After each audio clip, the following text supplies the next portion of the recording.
국민의힘 대전선대위 공동선대위원장 자리하셨습니다. 안녕하세요. 금홍섭 한남대학교 교수 함께하셨습니다. 예, 안녕하세요. 유병로 한밭대학교 교수 함께하겠습니다. 네, 안녕하십니까? 먼저 준비한 영상 보시고 시작하겠습니다.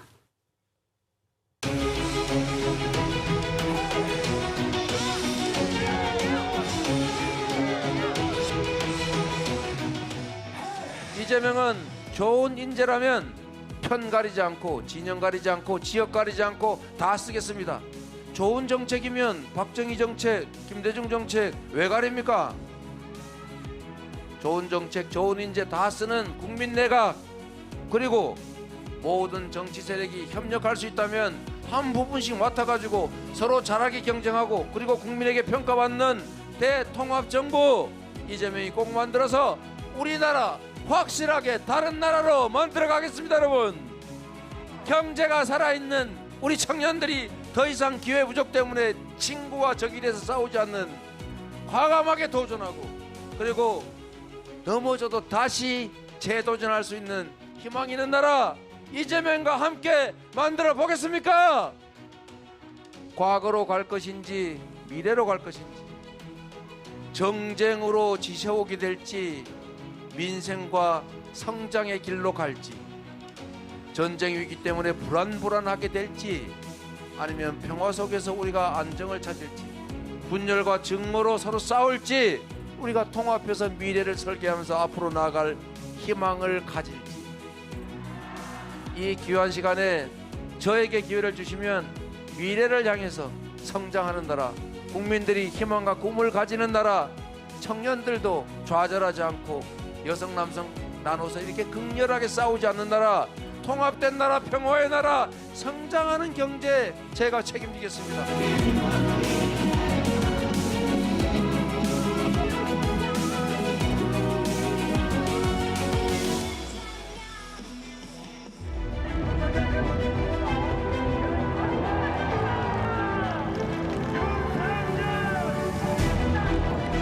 민주당 정권의 무능과 부패는 우연히 생긴 게 아니고 실수로 생긴 게 아닙니다. 바로 40년 전, 50년 전에 낡은 좌파 사회혁명 이념에 지금까지 사로잡혀 산 사람들이 집권해서 대한민국을 다스려온 그 바로 결과일 뿐입니다, 여러분. 지금 민주당 정권은 5년 동안 전 정부인 박근혜 대통령 시절보다 무려 500조 이상의 돈을 더 썼습니다. 그런데 일자리 만들어냈습니까? 주 36시간 이상의 안정된 일자리 오히려 줄었습니다, 여러분. 집값 문제, 부동산 문제 해결했습니까? 이 정부 들어와서 더 치솟았죠. 민주당 정권은 힘없는 서민, 노동자, 농민, 사회적 약자, 그들의 편이라고 주장했건만 이 정부 들어와서 양극화가 해소되고 어려운 분들이 좀 나아졌습니까, 여러분? 아닙니다. 왜 그렇게 됐겠습니까? 이거는 이 사람들의 실책이 아닙니다. 이건 고의입니다, 여러분.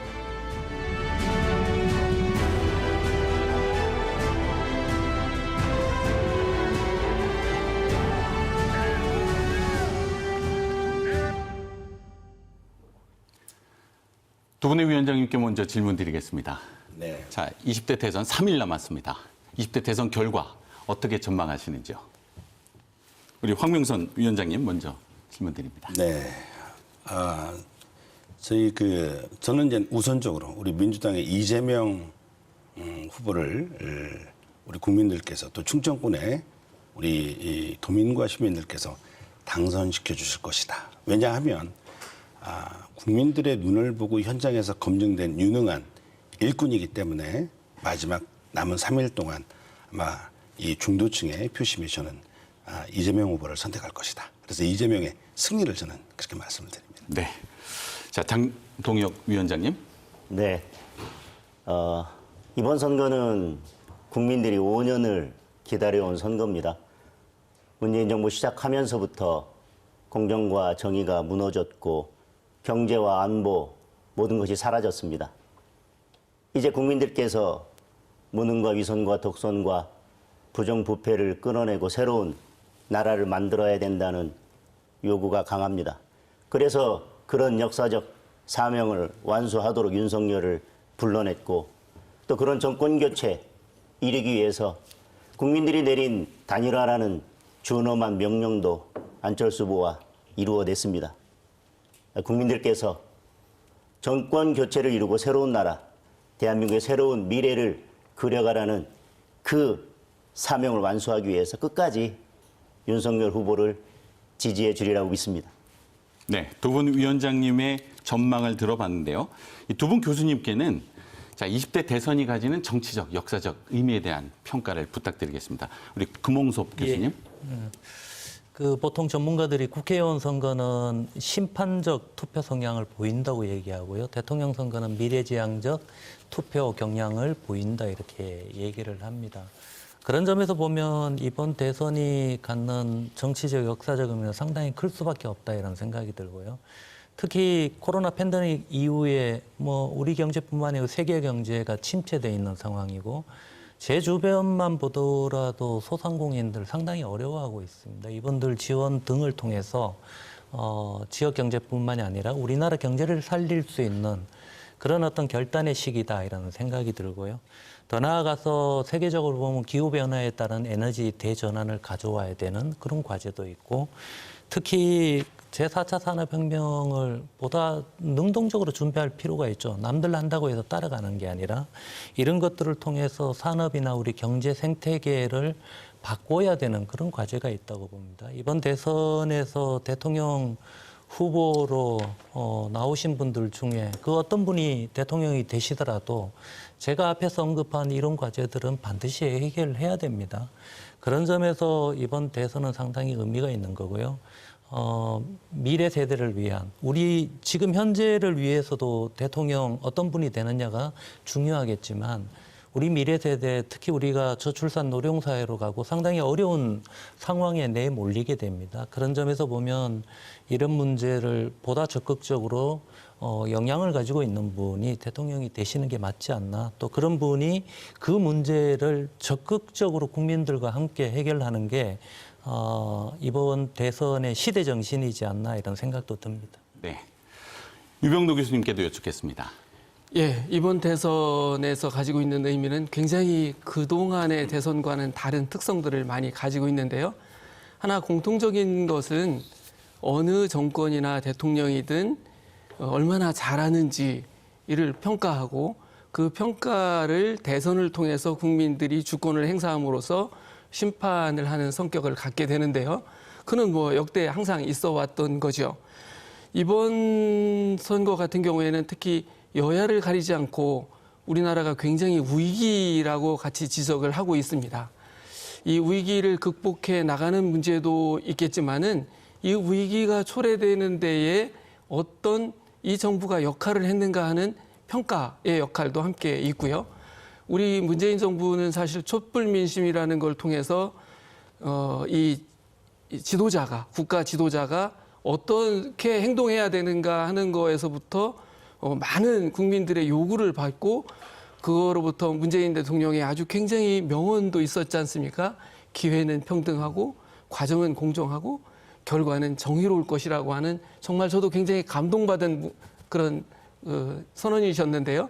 이런 부분들에 있어서 과연 그렇게 실천했는가 그런 부분에서 이제 국민들이 많은 심판적 성격을 가지고 있는데 그럼에도 불구하고 정치적으로는 굉장히 저는 의미 있는 선거 구도를 가지고 가고 있다 이렇게 생각합니다. 왜 그러냐면 과거에는 영호남이라고 하는 지역 구도가 이거를 그 유권자들을 볼모로 해서 정치를 하는 정치 세력 간의 그 정쟁으로 이루어졌다면 요즘은 청년 세대들이 굉장히 자기 목소리를 내면서 또 여성들이 자기 목소리를 내면서 지역구도가 조금 완화되고 이런 부분들은 굉장히 의미 있다 이렇게 생각이 되고 또 후보들도 과거에는 호남 후보, 영남 후보 이런 식으로 후보가 나왔었는데 지금은 후보도 자꾸 이제 수도권에서 일한 경기도 지사를 한 후보라든지 또 지방색이 좀 옅은 중앙에서 활동한 후보 이런 분들이 이제 후보로 나와서 활동을 하면서 이제 어떤 지역구도가 조금 옅어졌다 이런 건 굉장히 의미 있다 이렇게 봅니다. 네. 자, 선거 직전 여권, 야권 후보의 단일화가 성사되었습니다. 지난 3일입니다. 윤석열 후보와 안철수 후보의 단일화가 성사되었고요. 또 김동연 후보가 사퇴하면서 이재명 후보의 지지를 선언한 바 있습니다. 이 여론조사 공표가 제한되어 있기 때문에 이 표심에 미치는 영향에 대해서는 명확하게 평가가 없는데요. 우리 네 분, 이 후보 단일화가 선거 결과에 어떤 영향을 미치게 될지 여쭤보겠습니다. 먼저 황명선 위원장님. 그 윤석열 후보, 안철수 후보의 후보 단일화. 다음날 새벽에 그 기사를 보고 이게 정말 가짜 뉴스 아닌가 이런 생각이 들었습니다. 왜냐하면 그 전날 TV 토론회를 하고 새벽에 둘이 만나고 두 분이 만나고 그리고 아침에 발표하는 그러니까 후보 단일화라고 하면 기본적으로 사회적 합의나 공개적 장소에서 서로 정책적 내용을 갖고 서로 토론과 논의가 있어야 됩니다. 그런데 TV 토론회하고 새벽에 후보 단일화를 하자. 이것은 밀실야비라고 봐집니다. 그래서 저는 아침에 일어나서 이게 정말 가짜 뉴스가 아닌가. 그러나 국민들은 굉장히 현명하십니다. 제가 볼 때는 큰 변화는 없고요. 오히려 이렇게 정치 세력에 대한 교체에 대한 그 요구들이 많은데 바로 이러한 그 연출된 이런 그 대통령 후보들에 대한 이런 그 단일화 이런 거 정말 우리 그 국민들이 혐오하는 것이죠. 진정성을 갖고 국민의 더 나은 삶을 위해서 일을 할 수 있는 그런 예를 들면 사회적 그다음에 국가적 국민적 합의가 이르는 그런 저는 그 후보 단일화 여야라고 돼야 된다라고 생각을 하는데 굉장히 참 우려스럽습니다. 네, 큰 영향이 없을 거라고 평가해 주셨습니다. 우리 장동혁 위원장님 어떻게 평가하십니까? 이번 단일화는 저는 국민들이 이루어낸 거라고 생각을 합니다. 처음에 윤석열 후보와 안철수 후보의 단일화가 결렬되었을 때 국민들이 그러면 국민이 단일화를 이루면 된다. 단일화라고 하는 것이 흩어졌던 지지율, 민심을 하나로 모으는 것인데 두 후보가 단일화를 할 수 없다면 그럼 국민들이 나서서 민심을 모으면 되지 않느냐. 국민 단일화가 나오기 시작했고 그런 힘들이 합쳐지니까 결국은 윤석열 후보와 안철수 후보도 둘이 힘을 합쳐서 정권 교체를 이루어내라고 하는 것이 존엄한 국민의 명령이다 이렇게 생각하고 단일화 이루었다고 생각하거든요. 저는 그러면 두 후보가 단일화를 하도록 밀어줬던 그 국민들의 힘, 국민 단일화를 이루겠다고 하는 그 국민들의 열망이 저는 끝까지 투표로 이어질 거라고 생각을 하고 김동연 후보나 이재명 후보의 단일화는 통합이고 윤석열 후보와 안철수 후보의 단일화는 야합이다. 이것은 조금 받아들이기 힘들고요. 그리고 저는 뭐 물론 말씀하신 것처럼 정책이나 이런 걸 가지고 국민들이 알 수 있는 논의 과정이 있었으면 좋겠지만 저는 이번 단일화의 가장 큰 대의 명분 그것은 저는 정권 교체라고 생각을 합니다. 그리고 또 하나는 단일화가 이루어진다고 하는 것의 큰 의미는 만약에 윤석열 후보가 대통령이 된다 하더라도 여소 야대의 정치 상황을 직면할 수밖에 없는데 국민의당과 안철수 후보를 끌어안음으로써 당선 이후에도 안정적인 국정을 이끌고 나갈 수 있는 기반을 마련했다. 그런 의미에서 큰 의미가 있고 국민들이 그 부분을 평가해 주실 것이라고 믿습니다. 네. 자, 두 분 교수님 어떻게 보시는지 금홍섭 교수님께 먼저 여쭙겠습니다. 예. 저는 이 단일화 문제 관련해서는 매우 부정적으로 보는데요. 특히 이번 단일화 관련해서 물론 단일화를 하는 이유는 단일화 효과를 보기 위해서 단일화를 하겠죠. 그렇지만 첫 번째로 정치인 안철수 씨의 그 과정을 놓고 보면 이번 선거만큼은 절대 철수하지 않겠다 이렇게 했다가 지금 11년 동안 5번이나 철수하는 진기록을 세웠어요. 그런 측면에서 신진 정치인으로서 국민들한테 참 새롭게 보였던 그런 정치인 안철수에 대한 실망감 이런 것들이 컸을 거라고 보고요. 두 번째는 뭐 기왕에 단일화 하면 좀 일찍 하지 사정선거 하루 전에 그렇게 급작스럽게 하고 특히 재국민 투표인 수가 220만 명이더라고요. 물론 그들 중에 투표율은 상당히 낮기 때문에 기십만 명 정도가 아마 투표를 했을 텐데 그분들은 뭐가 돼요? 그분들의 투표권을 기망하는 행위가 될 수 있기 때문에 그런 점에서도 부정적이다 이렇게 보는 거고요. 또 하나는 저는 가장 중요한 건데 단일화 효과를 노리고 한다 하더라도 명분은 있어야 된다고 저는 봐요. 근데 이를테면 안철수 후보가 하루 이틀 전까지만 하더라도 다당제의 폐해 문제를 지적하면서 선거제도 개혁 등 정치 개혁을 주장을 했어요. 이거에 대해서 호응한 사람은 윤석열 후보가 아니라 오히려 이재명 후보가 호응을 했는데 결과론적으로 보면 안철수, 윤석열이 단일화하는 그런 점에서 저는 명분이 없었다라고 보고요. 마지막으로는 이 사전선거 하루 전에 이렇게 단일화를 급작스럽게 하면 뭐 예전에 2002년도에 정몽준 씨 사례도 있지 않습니까? 역풍도 저는 반드시 있을 거라고 봐요. 그거는 뭐 그제 오늘 이렇게 각종 여론조사나 또 언론의 분석 기사를 통해서도 확인이 되고 있는데 그런 점에서 보면 단일화 효과는 매우 제한적이거나 오히려 반대급부적인 역풍이 거세게 일 가능성이 크다 이렇게 저는 생각이 듭니다. 네, 그렇습니다. 유병도 교수님 어떻게 보십니까? 네. 단일화는 저는 뭐 그냥 자연스러운 수순이지 않는가 이렇게 생각을 합니다. 왜냐하면 윤석열 후보나 안철수 후보가 대선에 등장할 때부터 정권 교체라고 하는 큰 국민적 여론 여망을 갖고 출발을 했고 그동안 뭐 구체적인 정책 면에서는 좀 차이가 나는 부분, 예를 들면 안철수 후보 같은 경우는 과학기술 기반 경제를 좀 외쳤고 또 정의와 상식 또는 뭐 국방, 안보 이런 쪽을 가지고 했기 때문에 영역이 좀 다른 영역에서 조금 다른 정책은 있었지만은 큰 틀에서는 정권 교체라고 하는 거를 가지고 이제 출발을 했기 때문에 자연스럽게 단일화로 갈 수밖에 없었다 이렇게 생각이 되고요. 물론 이제 단일화의 그 효과는 어떻게 될까 하는 부분들에 대해서는 처음부터 대선 초기부터 지금까지 정권 교체 여론이 한 52%에서 55% 정도 되는데 윤석열 후보의 지지율하고 그 단일화 요구의 지지율하고 차이가 거의 비슷하게 안철수 후보의 지지율하고 거의 비슷하게 물려갔던 경향이 있습니다.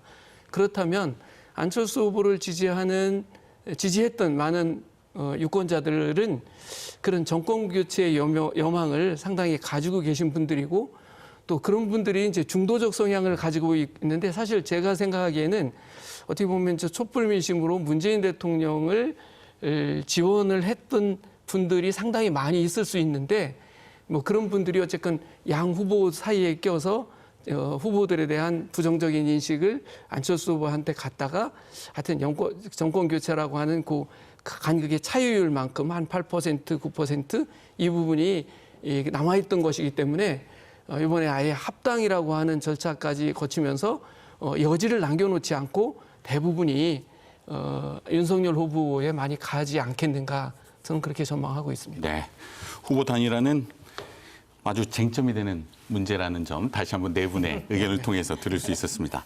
자, 선거 최종 투표일까지 3일 남았습니다. 마지막 표심에 영향을 미칠 결정적인 변수가 무엇이라고 평가하시는지 네 분께 공통 질문으로 드려보겠습니다. 황명선 위원장님께 먼저 여쭙습니다. 앞으로 3일 남았습니다. 가장 중요한 이제는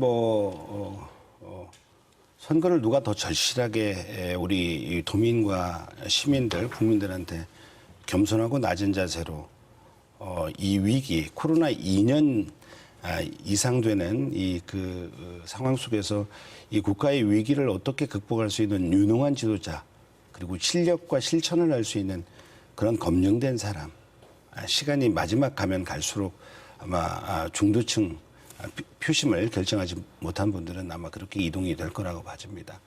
예. 네. 장동혁 위원장님.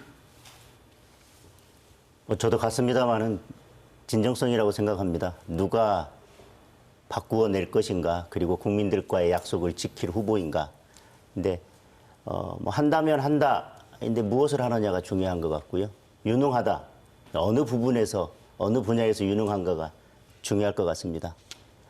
국민들께서 이미 오랜 선거운동 기간 동안 후보들을 지켜보셨고, 왜 바꿔야 되고 무엇을 바꾸고 누가 바꿀지에 대해서 이미 판단이 섰을 거라고 생각을 합니다. 이재명 후보가 맨 처음에 이제 여러 가지 말을 하면서 요즘 이제 유행하는 게 내가 뭐 한다고 했더니 진짜 뭐 하는 줄 알더라. 이제 이런 이야기들이 계속 반복이 되면서 말을 계속 바꾸어 왔기 때문에 어떤 후보가 국민들과의 약속을 끝까지 지킬 것인지, 근데 그것들이 판단의 최종적인 기준이 될 거라고 생각합니다. 네. 금홍석 교수님. 전 두 가지 변수 얘기 좀 드리고 싶은데요. 20대 투표율 좀 되게 눈여겨보고 싶더라고요. 예전에는 20대 투표율이 매우 낮았습니다. 근데 지난번 대선 때부터 20대 투표율이 오히려 30대, 40대보다 높게 나왔어요. 또 특히 20대에서 여성 투표율이 남성보다도 월등히 높게 이렇게 나오는 현상. 저는 이번에도 20대들, 특히 청년 정책이 예전에는 없던 정책인데 이번에는 공이 뭐 여야 후보들 그리고 정당에서 내세우는 청년 정책의 양이나 또 내용의 질도 상당히 커졌습니다. 그런 점에서 본다면 이 20대 투표율을 얼마나 끌어올리고 또 투표장으로 유인하느냐에 따라서 뭐 양당 후보 입장에서 뭐 서로 유불리가 있을 수 있지만 자기 지지층을 투표장으로 끌어낸다면 그 후보한테 유리하지 않을까 이런 생각이 들고요. 또 하나는 전체 투표율일 것 같아요. 이 투표율은 후보 입장에서 보면 이미 지금 투표장에 가서 투표를 할 우리 유권자들의 거의 대부분은 이미 지지 후보를 결정하고 있을 거라고 봐요. 특히 그제 했던 사전 투표율이 제가 개인적으로 봤을 때 생각한 것보다 훨씬 높게 나왔거든요. 그런 점에서 본다면 지난 대선 투표율 이상의 투표율이 나올 가능성이 큰데, 그렇다면 각각의 후보들이 자기 지지층을 얼마만큼 투표장으로 유인할 수 있는, 아까 뭐 두 분은 진정성을 말씀하셨지만 제가 봤을 때는 눈에 보이지 않는, 잡히지도 않는 두루뭉실한 그런 정책이나 공약 이런 것보다는 실질적으로 눈에 잡히는 공약들 위주로 마지막 남은 3일 동안 적극적으로 설명하고 설득하고 유인하는 게 가장 막판에 투표 전략 중에 매우 중요한 전략이 되지 않을까 이런 생각이 듭니다. 네, 감사합니다. 유병로 교수님. 네, 저도 뭐 비슷한 생각인데요. 이미 이제 정책 공약 분야에 대해서는 어느 정도 다 숙지가 되어 있는 것 같고, 또 양대 진영 간 결집도 상당 부분 이루어져서 이제 상당히 적은 옅은 층의 부동층들이 남아 있는데, 그런 분들에게 가장 결정적인 거는 이런 걸 것 같습니다. 코로나가 지금보다 더 확산이 돼서 노약자층이나 이런 분들이 투표 참여율이 떨어지면 아마 양 후보 간의 투표율에 약간 영향을 미칠 것 같고요. 그다음에 두 번째로는 우크라이나 전쟁도 저는 남아있는 영향 변수가 아닐까 싶습니다. 그러면 전쟁이라는 것을 겪어본 세대들도 있지만 겪어본 세대는 세대 나름대로 굉장히 우역감을 가지고 있고요. 또 안 겪어본 젊은 청년 세대들도 전쟁이라는 게 저런 거다. 정말 막연하게만 생각했다가 이번에 현장을 직접 눈으로 목격하잖아요. 인터넷을 통해서. 그러면서 전장에 대한 굉장한 위기감을 갖게 되고 있거든요. 이럴 때 국가 지도자는 어때야 되는가. 그런 것에 대해서 굉장히 많이 생각하는 계기가 되어서 뭐 나름대로는 청년 유권자들에게는 굉장히 의미가 있지 않을까 이렇게 생각이 되고요. 또 결과적으로는 얼마나 자기를 지지하는 지지층들을 투표장으로 끌어내느냐 하는 게 지지층의 결집된 세력들을 투표장을 끌고 가느냐 하는 것이 이제 결국은 당락에 많이 영향을 미치겠죠. 네. 자, 두 분 위원장님께 한 가지 쟁점 더 짚고 넘어가려고 하는데요. 자, 후보 단일화 이후 제기된 쟁점이 있습니다. 이제 민주당의 정치 교체와 국민의힘의 정권 교체라고 하는 프레임이 선거 막판 새로운 선거의 쟁점으로 화두로 제기되었는데요. 자, 이 두 가지 정치 교체이냐 정권 교체라고 하는 프레임이 막판 표심에 어떤 영향을 미칠지 우리 두 분 위원장님께 여쭙겠습니다. 황명선 위원장님. 네. 그 5년 전에 박근혜 정부 시절에 주술에 의해서 국정이 농단되었던 그런 부분들이 있었어요. 그래서 우리는 국민들은 광화문 광장에 가서 촛불을 들고 새롭게 문재인 정부를 만들었죠. 5년 만에 그 세력들이 다시 정권 교체를 이야기를 합니다. 그러니까 무엇을 위한 정권 교체인지라는 구체적 내용이 없어요. 그냥 싫으니까 그냥 정권 교체. 저는 이것은 옳지 않다라고 봐집니다. 다시 5년 동안에 과거에 국정 농단했던 그 세력한테 정권 교체라는 이 프레임으로 한다라는 것은 우리 국민들이 그렇게 용납하지 않을 것이다라고 보고요.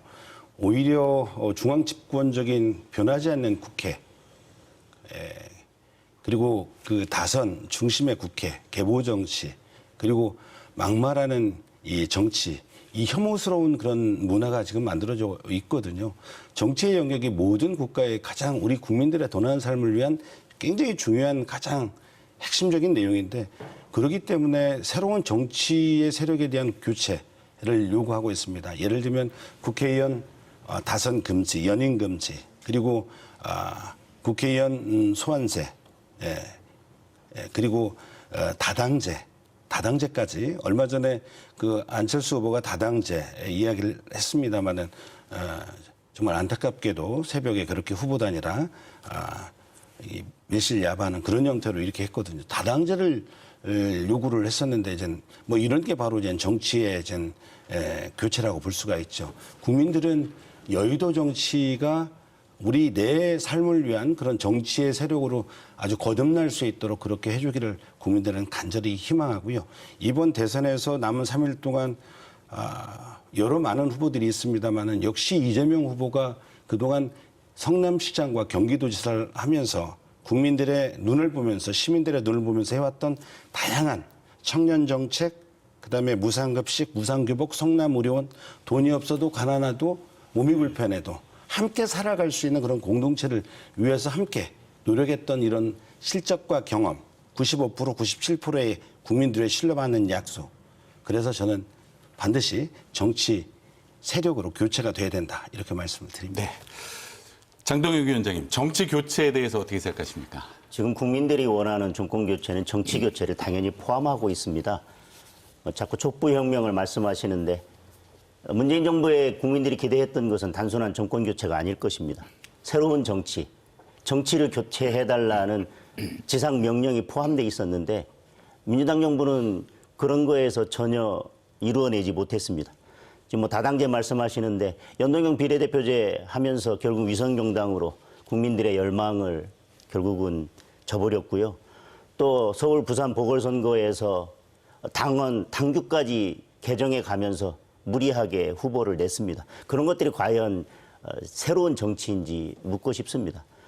윤석열 후보를 지금 국민들이 지지하는 것 속에서는 정치 신인입니다.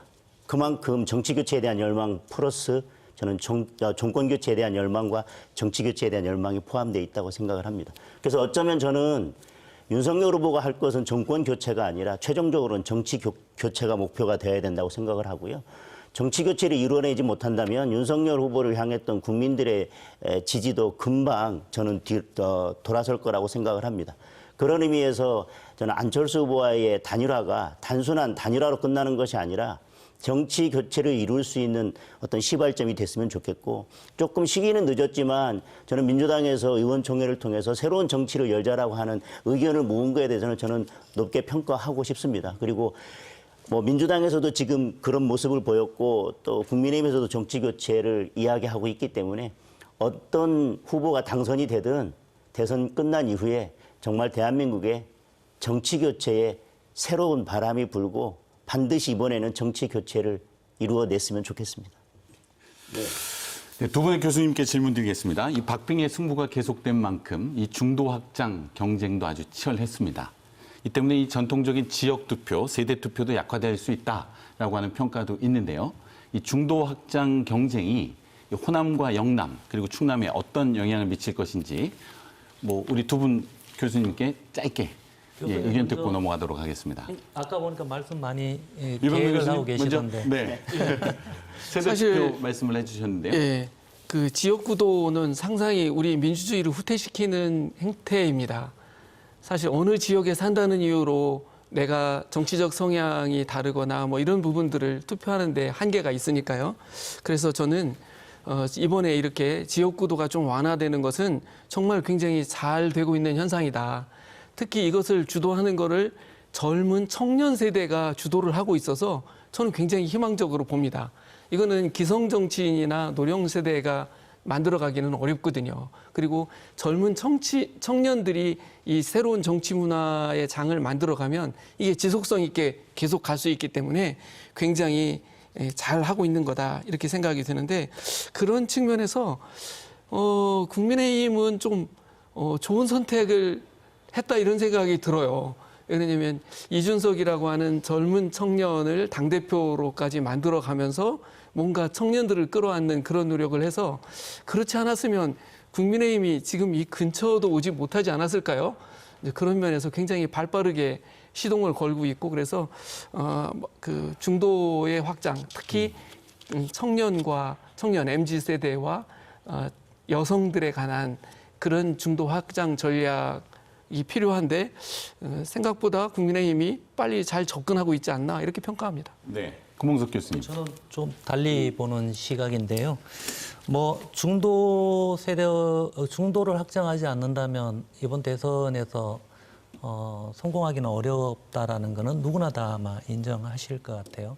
그렇지만 제가 보기에는 지난번 대선 때도 그렇고 또 그 중간에 있었던 국회의원 선거 때도 그랬고 이번에도 그랬는데 더불어민주당은 어쨌든 간에 중도 확장 정책을 적극적으로 펼치고 있는 반면에 국민의힘 같은 경우는 왜 그런지 모르겠지만 제가 보기에 그래요. 너무 자신감이 넘쳤는지는 몰라도 그동안 보면 안철수 후보와의 그 단일화와 관련된 노력, 과정 이것을 제외하고 나면 중도 확장 정책이라고 내세울 만한 그런 내용이 별로 없어요. 특히 내용적인 측면에서 이를테면 이재명 후보 같은 경우는 선거제도 개혁 등 그동안 그 거대 양당이 갖고 있는 기득권을 내려놓고 선거제도 개혁을 통해서 다당제를 도입한다든지 또 지방자치와 관련해서 개혁 방안을 제시한다든지 주민의 참여 또 기득권을 견제하고 감시할 수 있는 그런 시스템을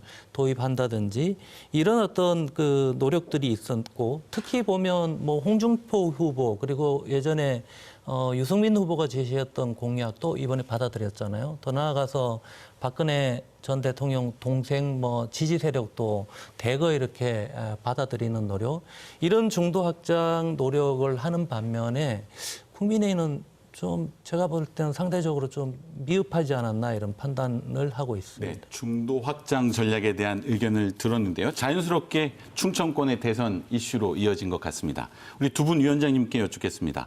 이 충청 민심을 잡기 위해서 각 캠프가 각 정당에서 중점을 두고 제안했던 이 정책 공약이 무엇인지 우리 황명선 위원장님. 네, 그 앞서 아까 주셨던 말씀 가운데에서 정권 교체냐 정치 교체냐라는 부분에 대해서 우리 장동영 위원장님께서 결국 통합적으로 보면 정치 교체까지 가야 된다라고 이 말씀을 주셔서 아주 좋은 말씀 지적이다라고 말씀을 드리고 어찌됐든 간에 이번 대선이 서로의 각 진영마다 여러 가지 의견이 있을 수 있지만 크게 보면 국민들의 더 나은 삶을 위한 정치 교체로 그렇게 갈 수 있도록 함께 뜻을 모았으면 좋겠다라는 말씀을 드리고요. 충청권의 가장 중요한 핵심은 저는 메가시티 완성이라고 봐집니다.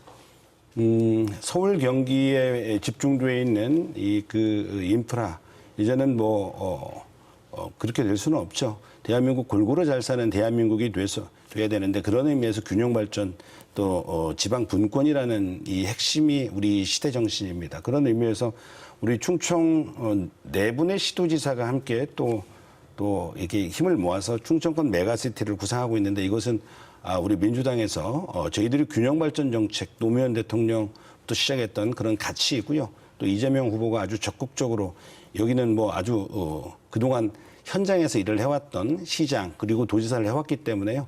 이 균형 발전 정책에 대해서는 누구보다도 의지를 갖고 있다. 메가시티에 대한 내용.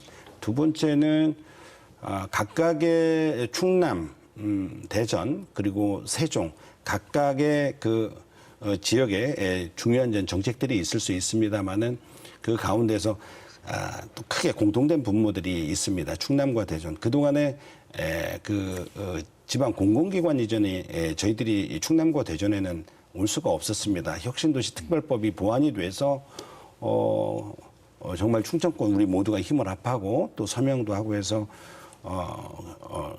특별법을 만들고 거기에 따라서 공공기관 시즌2가 지금 곧 진행될 텐데요. 여기에 따라서 우리 이재명 정부에서 충남과 그리고 대전 그동안 시즌2와 관련돼서 시즌1 때 못했던 이런 차별된 그런 공공기관 이전에 대해서 보완할 수 있도록 하겠다라는 그런 우리 후보 그리고 우리 민주당의 의지가 굉장히 강합니다. 이 부분이 가장 우리 충청권의 주요한 이슈일 텐데요. 이 부분 마무리하고 그리고 세종에는 뭐니 해도 우리 행정 수도를 명문화 법제화할 수 있도록 하는 게 가장 중요합니다. 그리고 국회의사당 설치 그리고 대통령 집무실 설치를 통해서 명실상부한 행정 수도 명문화를 할 수 있는 법제화 이것을 반드시 해야 된다. 이것은 우리 후보의 공약이고 그동안 우리 노무현 대통령 때부터 추진해왔던 한결같은 우리들의 입장입니다. 과거에 이 위원 소송에 대해서 지금까지 발목을 잡고 여기까지 왔는데요.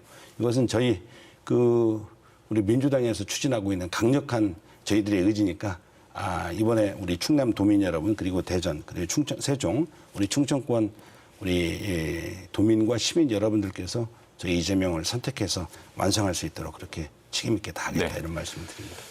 장동혁 위원장, 국민의힘의 중점 공약은 무엇인가요? 국민의힘의 공약이라기보다는 지금 민주당하고 겹치는 부분들이 워낙 많아서요.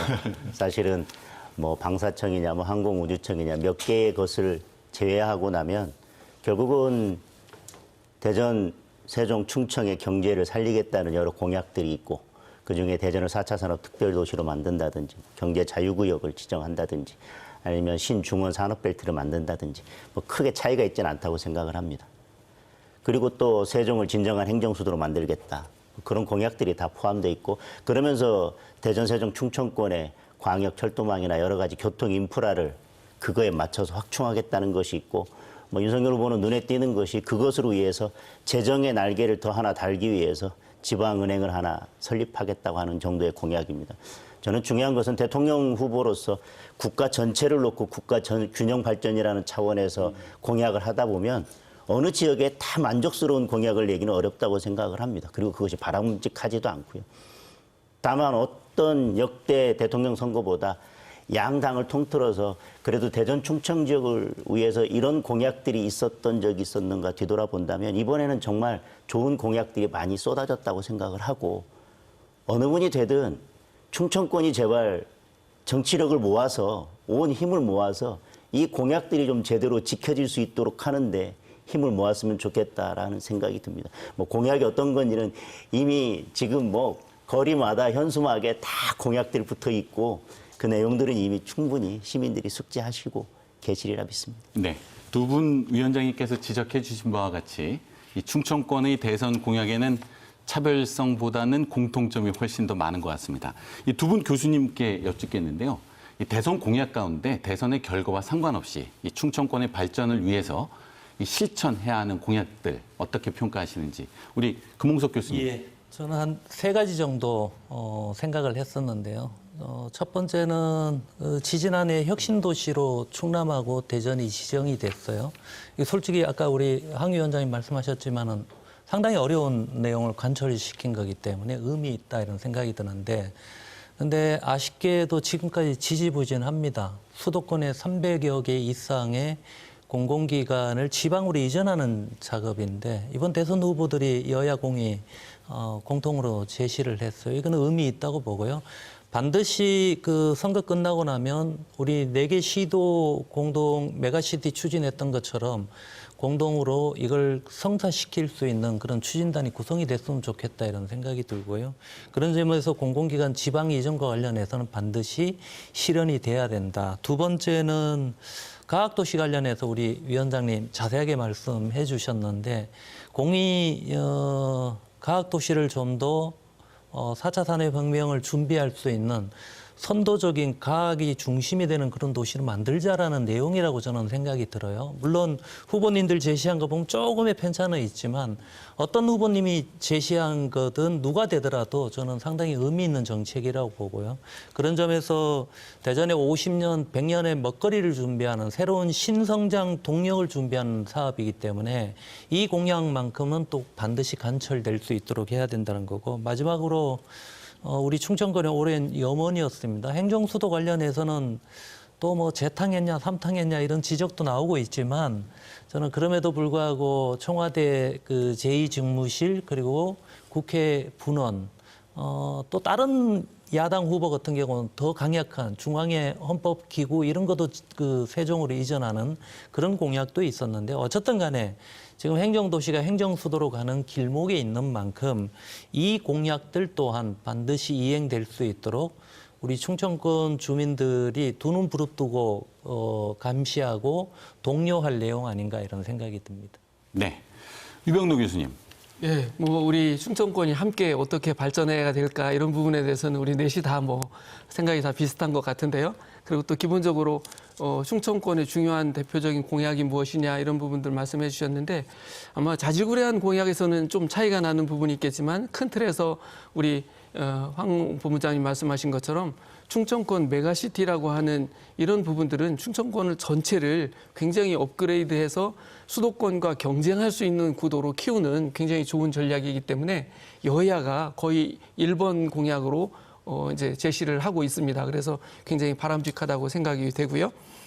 근데 이제 저는 이 메가시티 공약은 지금은 충청권 4개 시도가 이제 공동으로 제안을 하고 있긴 하지만 원래 뿌리는 이명박 정부 때 이 한 500 내지 700만 규모의 경제권을 가져야 자족 기능이 있다 해서 광역 경제권 사업이라는 걸로 제시를 했던 적이 있어요. 저는 그때 제가 그 공약을 만들 때 좀 참여를 했었기 때문에 내용을 잘 알고 있는데요. 그래서 그때 우리 그 광역벨트라는 사업을 통해서 대전은 중해운 가속기 이런 핵심 연구 장비를 집어넣고 여기에 거점 지구를 두고 청주에 오송에다가 기능지구, 세종에 기능지구, 천안에 기능지구를 두어서 이 벨트를 통해서 충청권이 과학기술 기반으로 정말 그 하나의 큰 거대 도시를 만들어야 된다. 그래야 수도권과 경쟁한다. 그렇게 제안을 했던 적이 있는데요. 지금 이제 한 10여 년이 지나서 지금 굉장히 우리 지역에 핫한 이슈로 다가오고 있어요. 이거에 관련해서는 정말 어느 후보가 당선이 되더라도 똑같은 내용을 제시하고 있기 때문에 여야 가리지 말고 우리 충청권에 있는 사람들이 세종시를 만들 때 합심했듯이 이 메가시티를 만드는 부분에 합심해서 노력을 해가지고 정말 좋은 도시 만들었으면 좋겠다는 생각입니다. 네. 이 정치보다는 정책을 살려야 한다라는 공통적인 지적을 해주신 것 같습니다. 네. 자, 마지막으로 이 충청권의 표심에 대해서 좀 전망 의견을 두 위원장님께 여쭤보고 싶은데요. 이 충청과 이 제주의 표심이 대선 결과와 일치했다라고 하는 역사적인 경향이 있습니다. 이번 대선에서도 이 역사적인 충청권의 표심이 대선 결과와 일치할 것으로 보시나요? 뭐 해마다 제주와 충청권의 표심을 이기는 곳이 항상 대선의 승자였죠. 그만큼 우리 충청권의 이 그 대선에서의 중요한 역할들을 갖고 있습니다. 그런 의미에서 그러나 과거랑 똑같은 데이터는 아닐 거예요. 뭐 한 번씩 틀리는 경우도 있을 텐데 지금 현재 같은 경우는 뭐 서로 제주나 충청권의 지지도가 다소 조금씩 이렇게 차이가 보이는데요. 그래도 마지막 우리 충청권의 표심이 결국은 유능한 일꾼, 이 위기를 기회로 바꿀 지도자 이렇게 검증된 그런 지도자 뭐 이렇게 이제 선택할 거라고 저는 봐지고요. 아까 앞서서 우리 충청권의 공약 가운데에서 아까 세종시 그리고 메가시티 이야기했습니다마는 충청남도 같은 경우는 실질적으로 그 화력발전소 한 30기가 반 정도가 우리 충청남도에 있습니다. 그런데 불구하고 결국은 우리 충청남 도민과 인근 충청권의 우리 도민들 입장에서 보면 그 많은 그 미세먼지를 체감하면서 불이익을 받아가면서 똑같은 전기료를 납부하고 있거든요. 뭐 이런 것을 떠나서 근본적으로 이제는 정의로운 에너지 전환이 필요합니다. 그런 의미에서 수소의 그 거점 도시로서 충청남도를 또 특화시키고 또 이 그 금강권이 있습니다만은 금강권이 이제는 국가 정원으로 거듭날 수 있도록 그렇게 해서 대한민국 국민들이 이 충청남도에 이렇게 찾아올 수 있는 여건도 만들어야 되고 그리고 동서 횡단 철도도 필요합니다. 서산 천안 그리고 청주공항 그리고 울진까지 이어지는 이 동서축에 그 열차가 없습니다. 이런 교통에 대한 인프라가 있어야 이 환황해권 관광 시대를 또 우리가 열 수 있거든요. 그런 의미에서 환황해권 시대까지 열 수 있도록 철도 산업도 저희들이 만들어내겠다 말씀을 드리고요. 그리고 천안에 종축장이 있습니다. 굉장히 큰 규모인데요. 이제는 여기 국가 첨단 국가산업단지의 벨트로 만들어야 됩니다. 이게 우리 후보의 입장이고요. 그다음에 국방의 혁신도시로서 거듭날 수 있도록 논산계룡 지금 하고 있는데요. 여러 가지 다양한 공공기관 시즌2와 관련돼서 국방 혁신 클러스터가 더 시너지가 극대화될 수 있도록 당대표께서는 이 방위산업까지 보완해서 하겠다는 말씀드리고 대전에 보면 우주 산업들이 굉장히 잘 되어 있는데요. 우리 한국우주청이 우리 후보는 대전에다가 반드시 좀 이전해서 대전을 더욱더 이 대전 특구와 관련된 이 항공우주산업이 발전하는 도시로 거듭날 수 있도록 하고 특구와 관련돼서 대전과 세종이 이 국가산업단지로서 이렇게 좀 돼서 일자리를 만들어내는 이렇게 지금 준비를 하고 있고 이것을 실천할 수 있는 사람이 바로 이재명이다. 저는 이렇게 말씀을 드립니다. 네, 충청권의 표심과 대선 결과를 연계할 수 있는 민주당의 공약에 대해서 말씀해 주셨는데요. 우리 장동혁 위원장님께도 마무리 말씀으로 이 충청의 표심과 대선의 결과 연계시킬 수 있는 국민의힘의 전략 말씀 청하겠습니다. 충청이 늘 대선에서 캐스팅 보트 역할을 해왔다고 하는 것은 늘 시대 정신을 따랐다는 것과 결국 같은 말이라고 생각을 합니다. 지금 시대 정신은 정권 교체라는 시대 정신이기 때문에 충청의 민심이 따로 있을 수는 없다고 생각합니다. 첫 번째로는 그 시대 정신 따라갈 것이라고 생각을 하고 두 번째는 민주당과 지금 국민의힘의 공약이 크게 다르지 않기 때문에 그럼 충청인들은 어디에 집중할 것이냐면 누가 지켜낼 것인가, 그 약속을 누가 지켜낼 것인가에 대한 것입니다. 윤석열 후보가 선거 시작하면서부터 계속해서 충청에 대한 애정과 관심을 보여왔습니다. 충청은 대한민국 중심에 있으면서도 늘 변두리로 살았습니다. 그것은 그만큼 우리의 정치력이 부족했고 우리 충청의 리더가 없었다는 뜻입니다. 충청의 아들 윤석열 후보가 충청을 진정한 대한민국의 심장, 대한민국의 중심으로 만들 것이기 때문에 충청인들이 윤석열 후보를 그런 점에서 지지해 줄 것이라고 믿습니다. 네, 자연스럽게 마무리 말씀도 해주셨는데요. 우리 두 분 교수님께도 아주 짧게 유권자에게 하실 말씀 짧게 청하겠습니다. 제가 중앙 정치보다는 지방자치에 더 관심이 많았었고요. 한 20년 전부터 제가 선거 때마다 얘기했던 게 갈등과 증오의 정치가 아니라 토론하고 협력하는 통합의 지방자치, 지방정치를 만들면 좋겠다 이런 바람이 있었는데 이번 선거 때도 그런 요구들이 있는 것 같아요. 어쨌든 간에 이게 실현이 되려면 우리 유권자들이 적극적으로 투표에 참여하는 게 방법이지 않을까 이런 생각이 듭니다. 네, 감사합니다. 유병루 교수님. 예, 지금 국민들은 정치권에 대해서 불신과 혐오가 굉장히 많잖아요. 그런데 아마 이재명 후보도 정당 출신,